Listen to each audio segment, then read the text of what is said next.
Mes amis, on va reprendre notre cours du Harizal, les secrets de la Torah, quelque chose d'absolument extraordinaire. On va lire et on va expliquer.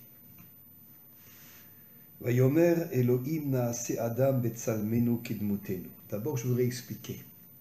Toute la création a été créée avec la parole, mais l'homme a été créé avec l'action. Pourquoi? Parce que l'homme a une neshama, il a un corps. Et tout le travail de l'homme, c'est de réussir à purifier ce monde dans l'action. D'ailleurs, je l'ai déjà souvent expliqué, mais le rabbi de Lubavitch dit que le corps, au moment de la délivrance finale, montera tout en haut, tout en haut, tout en haut, jusqu'au Keter, jusqu'à la couronne. Et le corps recevra la couronne, plus encore que la Neshama. Et donc, l'homme authentique est un homme d'action. Quand je dis un homme d'action, ça veut dire un homme propre, un homme authentique, un homme qui essaye de purifier ce monde. Pirouche, Shamra ima le'aba, ve'harkar ve'yas Elohim ima levada. La Bina a demandé à la Chorma, est-ce que tu veux te joindre à moi pour créer l'homme?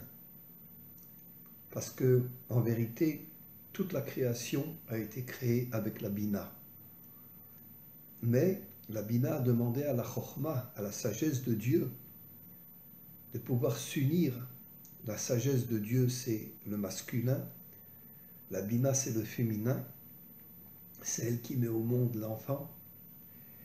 Et donc, elle a demandé à la Chorma, viens, pour qu'on puisse créer l'homme. Vayas Elohim ima levada. Et après, une fois qu'il y a eu la relation entre la Chorma et la Bina, à ce moment-là, c'est la Bina qui était enceinte et qui a accouché l'homme. Sheim haya noten bo chelek me'ailyonim, gam ken atartonim kulam hayu notnim bo chelek. Et en vérité, la Bina a créé le chesed, la gvoa, c'est-à-dire la bonté, l'action, l'unité, la victoire et la louange et la pureté sexuelle. Ces 6 sphirotes ont créé après la Malchut, qui est dans le monde matériel, qui est l'homme. Et donc, la Bina a relié les 6 sphirotes pour créer l'homme, qui est la Malchut.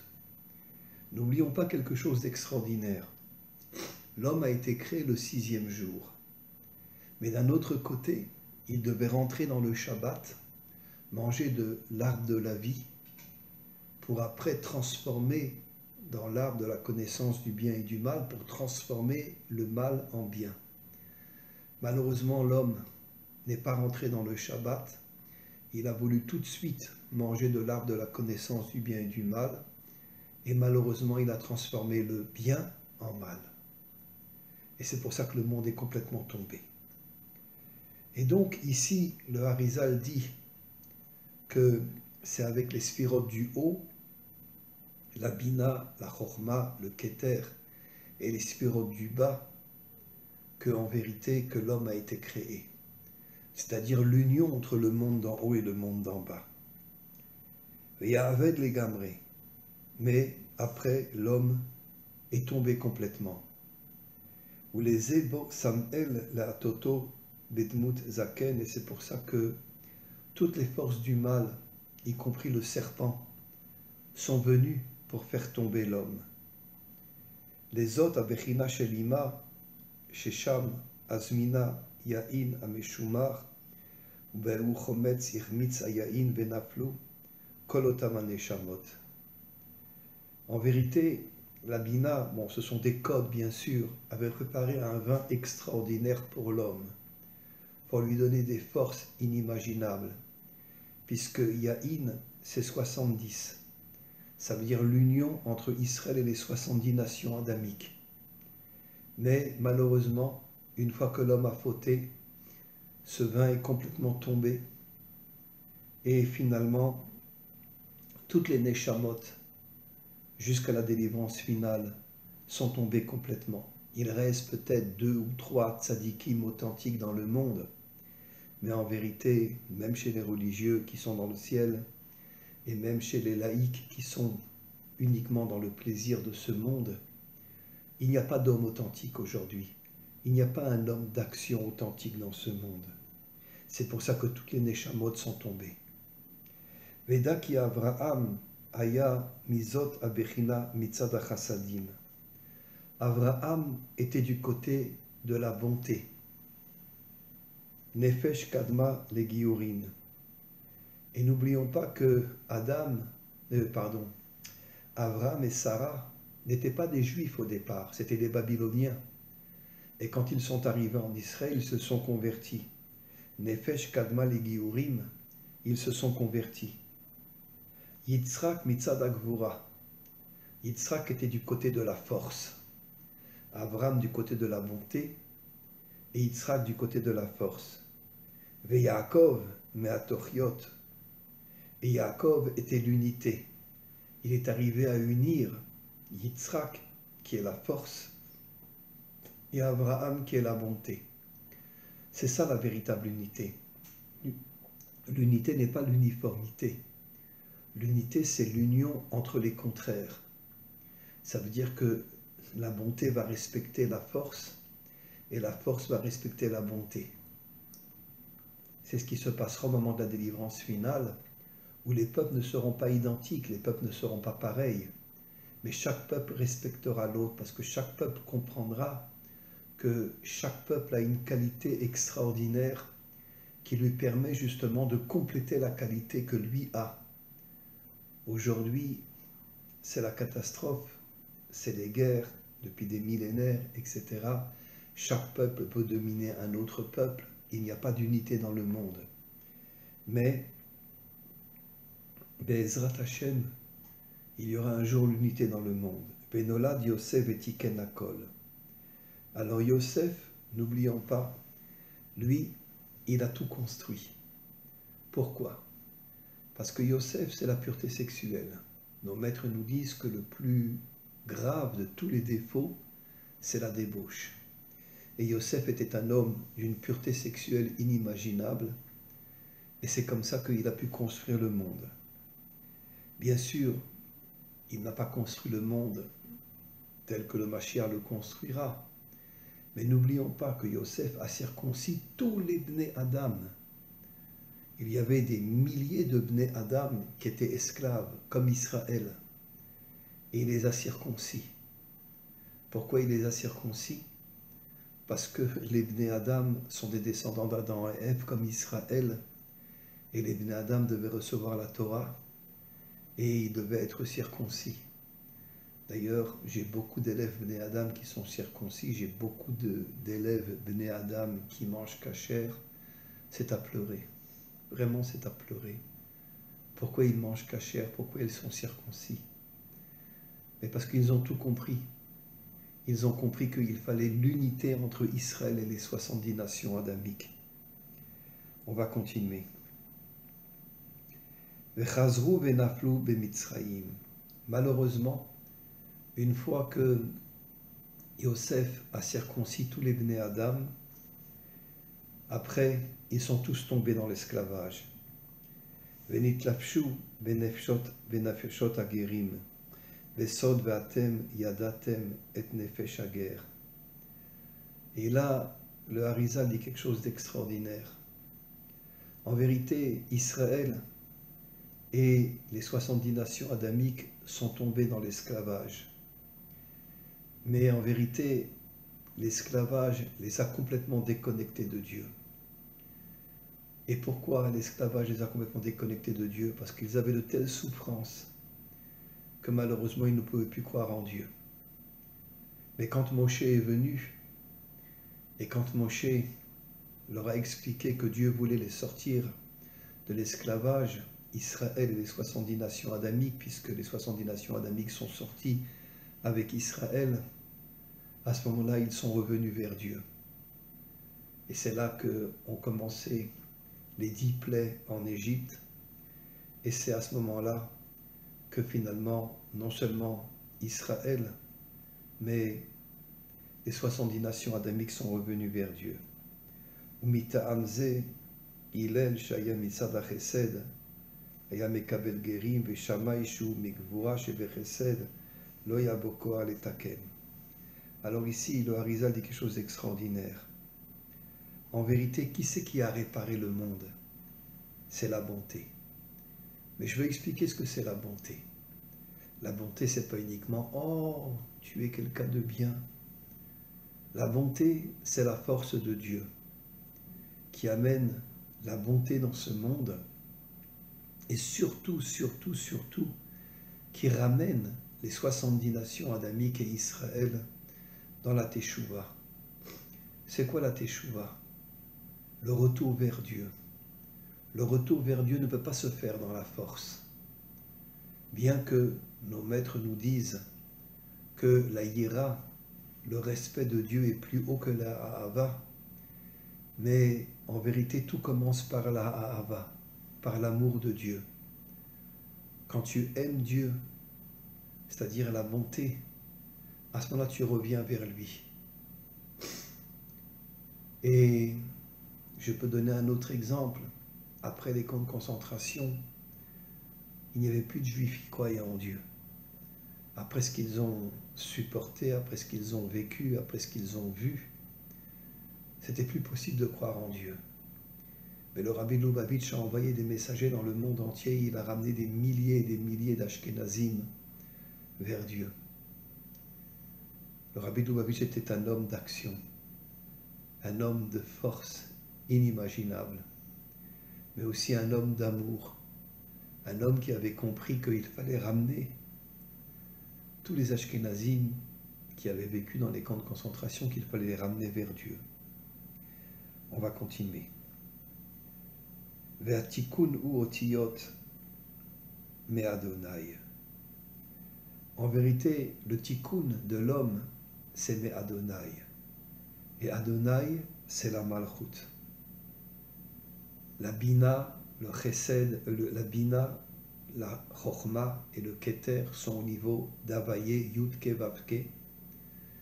Mais la malchut est au niveau d'Adonai. Et c'est pour ça que dans beaucoup de sidurim, de tfila, de prières, on voit que le mot Adonai est marqué dans le mot Avaye, Yudke, Vavke.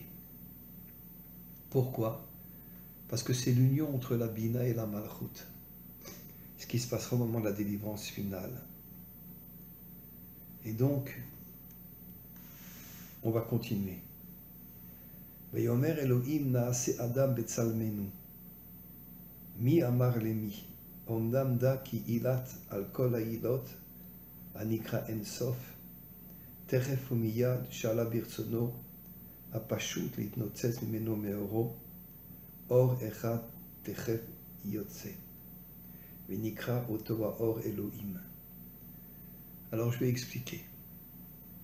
Et donc, Naase Adam Betzalmenu. Le Tselem, en vérité, c'est, on pourrait dire, la photo de l'infini de Dieu. L'homme authentique porte en lui l'infini de Dieu. Après Bedmoutenu, de Mout, c'est le corps. Pour bien nous faire comprendre que tout le travail de l'homme, c'est de purifier ce monde. Mais Tsalmenu, c'est l'infini. Mais ici, le Hari Akadosh dit que Tsalmenu, c'est Elohim. Pourquoi Elohim? Elohim, c'est la Gvura, c'est la force. Tout le travail de l'homme, c'est de purifier ce monde. Pas uniquement d'étudier la Torah, pas uniquement de prier, comme beaucoup de religieux le font, mais d'être dans l'action aussi, afin de purifier ce monde. Et Bereshit, si on le sépare, c'est Barashit. Tu as créé les 6 jours de la création, jusqu'au Yesod, le 6e jour, où là a été créé Adam. Pourquoi le 6e jour, l'homme a été créé? pour bien nous faire comprendre que tout le travail de l'homme, c'est de ne pas tomber dans la débauche. Et donc, Venarzor le'inyan, ki milat Elohim yatsa rishona. On le sait, le nom Hachem n'est pas marqué dans la Torah. Il est marqué beaucoup plus tard. Mais c'est marqué le premier verset, Bereshit bara Elohim, et Hashamaim vet haaretz. Pour bien nous faire comprendre encore une fois, malgré qu'aujourd'hui ça n'existe plus, que l'homme authentique est l'homme d'action. J'avoue que nos militaires sont des héros. Nos militaires en Israël, même les laïcs, sont des gens exceptionnels. Et je me rappelle, j'ai vu des vidéos où on voit les laïcs qui dansent avec les religieux. Et c'est comme s'ils avaient une teshuva en eux. Il y a beaucoup de laïcs, de soldats qui ont fait teshuva et qui portent maintenant une kippa. Parce qu'ils ont compris que finalement, que c'est Dieu qui les aidait. C'est Dieu qui les aidait à pouvoir vaincre le Hamas, à pouvoir vaincre le Hezbollah. Et ils ont compris, ils sont revenus vers Dieu. Et donc, pourquoi il n'y a marqué que Elohim dans la Torah, au début de la Torah? Pour bien nous faire comprendre que l'homme doit être un homme d'action. Et donc on va continuer. Ata vayomer Elohim naase Adam. C'est Elohim qui a créé l'homme, dans l'action. Les mi amar Elohim, les makif shelo amar, naase Adam betzalmenu kedmutenu, atselem u yud, sheu golem belitsura, et l'atselem levad. Alors, encore une fois, l'homme a été créé avec le tselem et kedmutenu. Le corps, c'est kedmutenu. L'âme, c'est le tselem. Et l'âme, la neshama, est au niveau de la bina, et la bina contient des forces infinies, et c'est pour ça qu'elle envoie la malchut des forces absolument infinies, et c'est la raison pour laquelle il y aura un jour l'unité entre la bina et la malchut.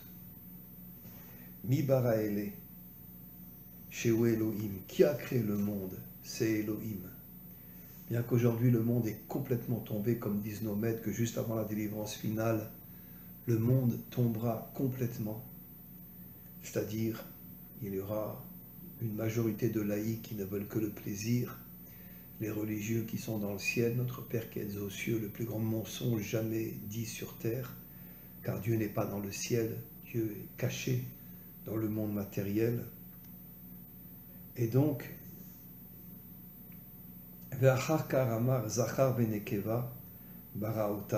après, Hachem a créé l'homme et la femme, Chatsi Zachar ve Chatsi Nekeva, une moitié d'homme et une moitié de femme, et en vérité, quand ils s'unissent, c'est la même Neshama.